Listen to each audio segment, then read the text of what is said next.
E agora a pergunta. Bom, uma vez, vou deixar aqui para vocês dois, principalmente para o pastor Wellerson. Se não há possibilidade de alguém ser salvo sem a pregação do evangelho, eu vou deixar duas questões intrigantes. O que faremos com o natimorto, aquela criança que nasceu morta, ou aquele bebezinho que chegou aos seus 6 meses de idade e morreu? Segundo, o que será daqueles que nunca ouviram o evangelho, que não foram alcançados, que ninguém foi lá? Deus vai mandar todo mundo para o inferno? Vou começar pela última, porque eu acho que é mais fácil. Ou menos difícil. Eu acredito que o pecado original é absolutamente suficiente para condenar alguém. Então, eu não creio que alguém é condenado porque não tem fé. Alguém é condenado porque é um rebelde, perdido, nasceu morto nos seus delitos e pecados, recebeu por imputação a culpa de Adão e a herança de corrupção. Então, neste caso, alguém que nunca ouviu do evangelho, contato absolutamente nenhum, eu acredito que está no tridente com dor no coração que ele vai ser condenado. Inclusive, natimorto, um bebezinho. Não, eu comecei pela última. Tá. É quem nunca ouviu. Quem nunca ouviu. Quem nunca ouviu. Ele é condenado. Eu acredito, né, que porque eu já disse que a revelação geral ela é suficiente para apresentar o Criador, mas ela não tem como propósito apresentar o Redentor, então ela não é salvífica. Segunda. A segunda, eu acredito o seguinte: o pecado original também seria suficiente para condenar este. No entanto, eu não vejo a Bíblia dizer nada absolutamente claro a respeito disso, então eu vou me basear em inferências e na confissão que nós, nossa igreja, adotamos. Então, a Confissão de Fé de Westminster, ela diz que os mentalmente incapazes e os que morrem na infância são salvos se eleitos. Então, se eles fazem parte daquele grupo que Deus elegeu... Predestinou desde a fundação do mundo. E aí eu não vejo grande diferença, apesar de ser uma confissão calvinista, eu não vejo muita dificuldade em aplicar a eleição por presciência do arminianismo, porque aquela vida que se encerrou muito cedo, Deus, na sua onisciência, sabe exatamente o que aconteceria se ela continuasse vivendo. A gente chama do conhecimento intermediário de Deus, dentro da onisciência. Né? Isso, porque a gente vê, na minha teologia, a gente vê a onisciência não só com o conhecimento daquilo que aconteceu ou aquilo que vai acontecer. Ou daquilo que é possível. Exato, aquilo que poderia acontecer. Se porventura nascesse e crescesse, o que ocorreria? Deus conhece todas as possibilidades. Ela poderia vir a crer. Exato. Então, com base nisso, ele salva. Ele salva. Ou, no caso do calvinismo, com base na sua soberana. Aí é a questão. Todos que morrem na infância são salvos? Pode ser. Eu vou deixar a mesma pergunta, porque o tempo aqui está se esgotando. Como que o senhor vê essas duas questões levantadas? Sim. Pessoa que nunca ouviu o evangelho e o natimorto. Certo. Ou mesmo o bebê, 6 meses, não estava na ideia da consciência. Sim, eu acredito, departamento de Deus, né? Jonas 2... Deuteronômio 29.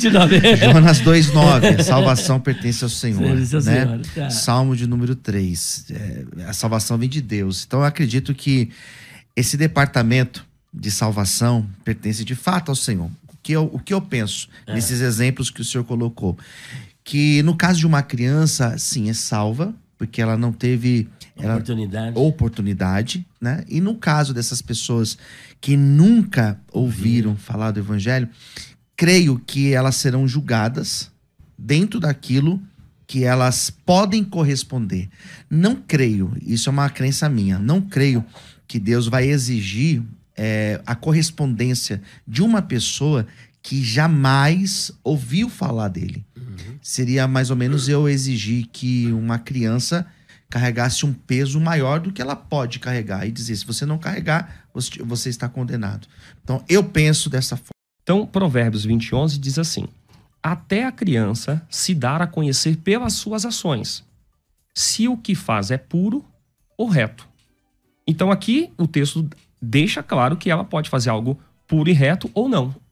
Mais forte do que isso, porque alguém pode falar assim, não, aqui é a criança já crescida. Olha o que está escrito em Salmo 58, versículo de número 3. Desviam-se os ímpios desde a sua concepção. Outras traduções vai falar desde o ventre, desde a madre. Ou seja, antes delas nascerem, os ímpios já se desviam. Nascem e já descaminham proferindo mentiras. Então, se uma criança é inocente, como justificar esses textos que mostram pra gente que a criança já nasce não só com uma tendência do pecado, com base porque o pecado original não é só tendência pecaminosa, é o pecado introjetado dentro do ser humano. Como, então, essa criança que já nasce, ela é inocente, mas ela comete pecado. Ela é inocente, mas as ações dela já podem ser vistas como boas ou más. Ok. Pastor Wagner. Vamos lá. O senhor falou sobre a inocência aí, por isso que eu trouxe à baila o tema, porque, assim, quando a gente fala de inocência de índios, como o senhor citou, a gente entra num caminho muito perigoso. Por quê? Porque se uma pessoa que não ouviu o evangelho, né? Como acontece com muitas pessoas no mundo inteiro. Citada como inocente pelo senhor. Então, mais correto não seria a gente não enviar missionários para pregar para elas, já que elas estão inocentes e elas já estão salvas por isso? Então, se a gente envia um missionário, a gente vai acabar atrapalhando, porque ela pode rejeitar a mensagem e agora ela vai ser condenada, sendo que ela já estava salva sem o missionário? Vamos lá. O senhor entendeu a pergunta? Entendi. São três perguntas. Vou responder a partir da sua, pastor Rodrigo. Não dá para distinguir uma pessoa inocente e culpada, sendo essa adulta, se não for baseado nas suas obras. Porque o ser humano tem comportamentos e comportamentos. Há pessoas que por natureza têm um comportamento ruim e há pessoas que por natureza têm um comportamento melhor, não bom. Logo, segundo as escrituras, as pessoas serão julgadas exatamente pelos seus comportamentos. Está no capítulo 1, versículo 18 a 22 de Romanos. É as atitudes das pessoas que vão condená-las. Jesus fala assim, eu na verdade sei que o Pai não vos condena. Eu também não vos condeno. O que condena vocês são as suas atitudes, os seus comportamentos. Capítulo 7 do Evangelho de João. Logo, o que Jesus deixa claro, que o que condena o homem são suas ações, são suas atitudes, são o seu comportamento. É claro, é evidente que não dá para definir que só há salvação pelo Evangelho por Cristo. Por quê? Porque o Evangelho está agora se expandindo a todos os povos. Mas, por muitos anos, o Evangelho é limitado a um pequeno grupo. É óbvio, então, mas é óbvio que é isso. É o que está escrito. Né? Basta crer em quê? Aí ele mencionou que os demônios creem. Creem para a salvação, os demônios não creem para a salvação. Então, crer, todo mundo crê.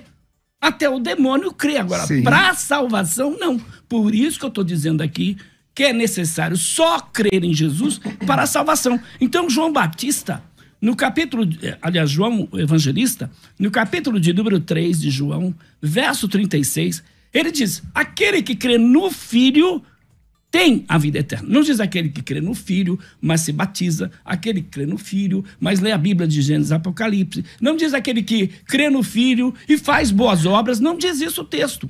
O texto diz, aquele que crê no Filho tem a vida eterna. Aqui não é salvação física, é salvação espiritual. Mas aquele que não crê no Filho não terá a vida, mas a ira de Deus sobre ele permanece. Por isso que Deus amou o mundo de tal maneira que deu seu Filho unigênito para que todo aquele que nele crê em quem? Em Jesus. Tenha a vida eterna e creia para a salvação. Então, esse texto de João 3,16, o 17, porque Deus enviou o seu Filho ao mundo para quê? Para salvar o mundo. Quem crê nele, João 3,16... 18, aliás, quem crê nele, diz a Bíblia, não é condenado, mas quem não crê já está condenado, porquanto não crê no quê? No nome do unigênito Filho de Deus. Então, além da salvação da alma, Jesus ainda liberta o indivíduo.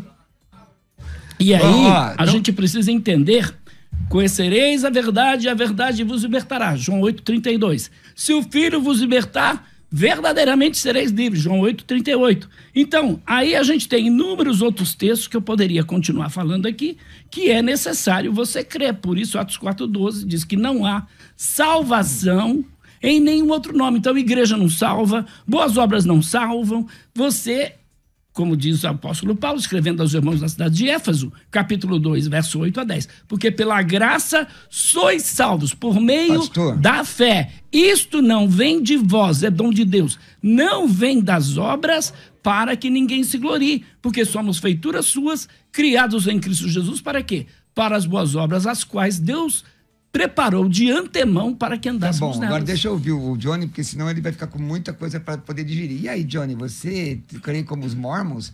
Qual é a sua opinião, irmão? 984-84-9988. Estão pedindo para eu ficar neutro aqui, mas, irmãos, é o seguinte, vocês me convidaram para gerir um debate e eu estou apertando dos dois lados, pode ser? Ah, não. Não é vou apertar verdade. já. Não é verdade. Você está apertando só de um lado. Deixa eu tempo ainda. Vai apertar do meu lado também. 984-84-9988. Vai lá. E aí? Esse mesmo texto que o pastor Joaquim usou, de João 3,16, ele leu alguns versos até o 18, mas não leu o 20 e o 21. E ali fala de prática. Não fala, Jesus não está falando, olha, Nicodemos, é só crer e pronto, você está sendo salvo. Não. Olha só no verso 21 desse mesmo João 3,16, que é só... todo aquele que nele crê não pereça, mas tenha vida eterna, mas no 21, ou seja, continuando o contexto, melhor, vou ler o 20, fala assim, ó, quem pratica o mal odeia a luz. Então, estamos falando de prática, não é só de crer. Odeia a luz. E não se aproxima da luz, temendo que as suas obras sejam manifestas. O 21. Mas quem pratica a verdade vem para a luz, para que seja claramente que as suas obras sejam realizadas por intermédio de Deus. Então, o texto, dentro do contexto, mostra que também não é só crer, tem prática também. Mas aí essa questão aí não é resultado... Não é o que está dizendo o texto. Essa questão não é resultado de salvação e não para ser salvo, o texto pastor. não está dizendo que é para salvação. Mas fala de prática. Fala que ele está... Essa ideia de só crer, porque só crer a gente pensa assim, no nosso contexto brasileiro de entender o crer. Certo. Eu acredito, eu entendo que isso é bom, que isso é certo, mas eu posso acreditar e não mudar nada na minha vida. Olha, eu fiz muita oração de tudo quanto é jeito. Vou dizer pra você, leva essa toalha e passa nele, eu fiz. Leva esse lenço, eu fiz. Orava na roupa, orava não sei aonde. Tipo, tudo, eu falei pra Deus, tudo que eu puder fazer, eu fiz. Aí eu comecei a pregar pra enfermeira, pregar pro médico. Fiz culto lá dentro. Comecei, ministrar em várias igrejas. Comecei a fazer aquilo que eu podia fazer. Falei, Deus, é o que eu preciso fazer, eu tenho que fazer, então eu vou fazer. E com o Samuel, eu vou dizer pra você que eu era meia leiga. Eu não tinha a proporção da gravidade que ele tinha. A médica não falava a gravidade. Ela só dizia assim, olha, vamos aproveitar hoje, pensa no hoje, Ju, vamos dar banho nele hoje, vamos ficar com ele hoje. Ficava até 3, 4, 5 horas da manhã com ele. Então, assim, eu vivia pro hospital. A médica te preparava sem dizer que ele ia morrer e dizendo pra você nas entrelinhas, aproveita o agora, o hoje. Porque eu ficava, e aí, que dia que ele vai sair? Não, vem agora, Ju, vamos beber agora. Vamos dar banho nele. Vamos dar banho nele, fica com ele no colo, pega ele no colo. Então eu não tinha essa, malícia ou propensão de falar, nossa, ele vai embora. Eu não tinha isso. Aí teve um último mês que ele começou a inchar muito, ele ficou muito inchado, porque era muito remédio, era muita coisa. E aí, assim, eu comecei a ficar muito confusa. E eu falei, Deus, eu tava crendo que Deus ia curar. Que Deus ia curar. Eu falava, Deus, tu abriu um mar vermelho, tu ressuscitou, tu cura, liberta, tu cura câncer. Quem é o meu filho pra não curar? Só que ele não curou. E ele não curou. Ele decidiu não curar. Ou curar pra eternidade. Sim. Uma vez que ele parte pra glória. Teu filho morreu com 4 meses. 4 meses e 10 dias. Quem institui o casamento é Deus. Então a gente tem uma instituição e aí muitas igrejas vão tratar isso como um sacramento, né? Eu entendo que um pastor, um obreiro, como de fato estamos com 3 pastores nessa mesa, e com certeza 3 visões diferentes, né? Posso falar o senhor B, o pastor falar C, e ainda tem a opção D. Normalmente Essa brincadeirinha vem do hebraico, né? Onde tem 2 ou 3 judeus, você vai ter no mínimo 5 interpretações. Ele tem 2 linhas e uma terceira via também, que nós chamamos de possibilidade. Então eu entendo o seguinte, nós fomos chamados para abençoar as pessoas. O texto de Tiago, capítulo de número 3, versículo de número 10, ele diz assim, versículo de número 8. A língua, porém, ninguém consegue dominar e é um mal incontrolável, cheio de veneno e mortífero. Com a língua bendizemos o Senhor e Pai, e com ela amaldiçoamos os homens feitos à semelhança de Deus. Da mesma boca procedem bênção e maldição, meus irmãos.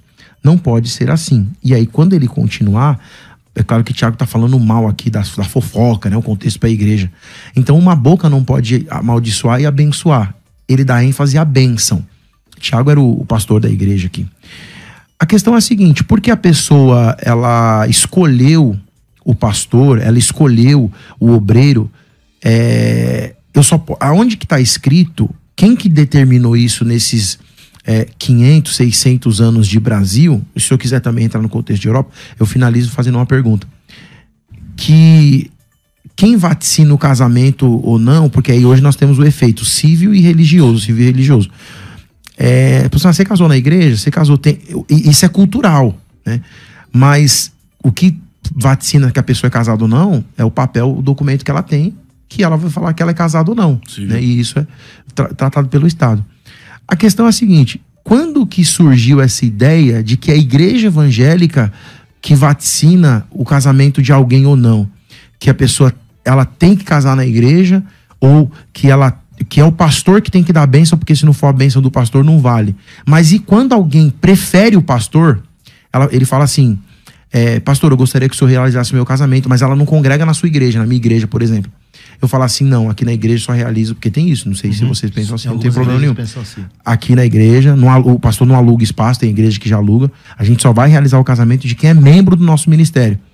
Então eu penso que não tem problema, porque a gente, o ecumenismo, mas a pessoa é de outra religião, e eu vou colocar minha restrição, acredito que o senhor vai perguntar. Eu posso ser preso, pode me chamar, o que eu não faço, não vou realizar casamento de pessoas do mesmo sexo. Sim. Eu não. É contra aquilo que eu acredito. Então, assim, tem várias outras pessoas aí. Mas agora, de pessoas de outra religião, que não congregam na minha igreja, mas que viu em mim a bênção de Deus, ou talvez a pessoa já foi cristã, teve uma educação cristã e prefere que um pastor faça essa bênção. Da onde que veio isso? Assim, se o pastor não abençoar, né? Desde do zero que começou, como que era feito antes? E por que é feito assim agora? E por que esse é o efeito real, que só assim que vai ser recebido no céu? Tá, mas só para eu entender, então, o senhor defende que poderia fazer o casamento ecumênico? Sim. Ok, perfeito. Pastor Igor. Bom, eu vou começar falando a respeito, né? O pastor Paulo Henrique, ele também é professor de grego, eu sou mais na linha do hebraico. A palavra ecumênico, né, vem de eucumene, né? Isso foi realmente originário pelo Heródoto, 400 anos antes de Cristo, tudo, que significa mundo civilizado. Em algumas passagens na Bíblia, existem 7 significados dessa palavra, mas as duas que eu chamo a atenção, a primeira é realmente todo e também a outra universal. Bom, a gente está em um debate dizendo assim, será que um pastor pode realizar uma cerimônia ecumênica? O ecumenismo é o seguinte, é não adotar um rito ou uma religião, né, abrindo espaço para outras religiões. Pastor Paulo, vou responder a pergunta dele e depois eu volto na minha introdução. Por que um pastor não pode realizar? E como e aonde está isso na Bíblia? Quer dizer, nós somos realmente ministros do Senhor. Nós fomos levantados, servos, filhos, para propagar o evangelho, a verdade. E não existe realmente a verdade, não existe aquilo que nós chamamos de evangelho sem realmente a verdade. A verdade é o evangelho, enfim, Jesus, enfim. Então o que acontece? Nós vemos desde Gênesis, capítulo 2, versículo 22, aonde Deus está constituindo ali a união. né? E como também o Senhor, parafraseando lá em Mateus capítulo 19, versículo 4 e 6, ele fala a respeito: deixará o homem, o seu pai e sua mãe, se unirá com a sua mulher e tal, enfim, ali está constituído realmente o casamento. O pastor Paulo falou a respeito da questão civil, quer dizer, no Antigo Testamento e até mesmo no Novo Testamento, uma boa parte aí dos séculos do Novo Testamento, não havia cartório, logicamente, então não havia um casamento civil. O casamento civil só foi dado na Europa em 1836, que foi outorgado realmente o casamento civil. Só que no Brasil, só em 1946, quer dizer que o casamento anteriormente, que já existia cristão, que já existia a palavra e tudo, não valia? Vale, porque está muito mais ligado realmente a uma responsabilidade, a um contrato. O casamento, ele tem alguns conceitos. Primeiro, escolha, você escolhe por desejo, por sentimento. Depois o casamento, ele vem justamente aí por uma forma sociológica, que é um contrato, você assina o contrato, então está outorgado, está em cima de leis e tal, que você precisa, e também espiritualmente, porque é uma aliança com Deus. Desde o princípio, no Jardim do Éden, antes da criação realmente, sabe, da propagação, ou melhor dizendo, né, depois de Adão, veio antes até mesmo. Em Adão e Eva já foi ali concretizado o casamento. E por que é que um pastor não pode realmente realizar? Eu penso assim, essa palavra pode, assim, eu vou até mais profundo, não deve realizar. Por quê? Porque se ele é um arauto do Senhor, se ele está realmente levando a palavra do Senhor, como esse versículo em Tiago capítulo 3, que colabora juntamente comigo, aqui o meu pensamento, se ele realmente está ali para proferir uma bênção, ele não pode estar realmente diante de outros líderes religiosos que propagam outras coisas, que creem em outras coisas e, consequentemente, em outros deuses. Então não existe realmente, sabe, o ajuntamento entre, até peço perdão por isso, entre trevas e luz.